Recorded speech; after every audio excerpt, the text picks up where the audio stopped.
Nimaga boshqa davlatda 1 gektardan masalan 10 tonna hosil olsa, nimaga biz 3 tonna hosil olishimiz kerak? Nima biz yerdan chiqqan qo'ziqorinmizmi biz?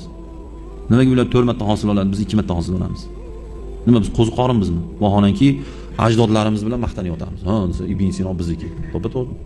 Ulug'bek astronom bizniki. Xo'p, to'ppa-to'g'ri. Xo'p bo'ladi. Sarkarda Amir Temur bizniki. Xo'p, bunga ham xo'p bo'ladi. Alisher Navoiy bizniki. Xo'p bo'ladi. Imom Buxoriy bizniki. Xo'p bo'ladi. Xo'p, bizniki. Ular nima bo'ldi, biz nima bo'ldi? Solishtir. Cho'milganda boshidan tushgan bitta tukka ham teng kelolmayapmiz. Ya'ni bugun o'zi mavzu Imom Buxoriy tire buyuk alloma degan mavzu bu. Ularni yozgan kitobi va hayot faoliyatini eshitib, o'qib, faxrlanib yoki Amir Temurning qurgan binosini ko'rib qo'yib, kerilish bilan nimaga erishamiz? Amir Temur Sarkarda bo'lgan, Libboyni Nakaleni o'tkazgan, tizzalatib olgan. Lekin bugun bolalar armiyaga boryapti. Qochib yuribdi-yu.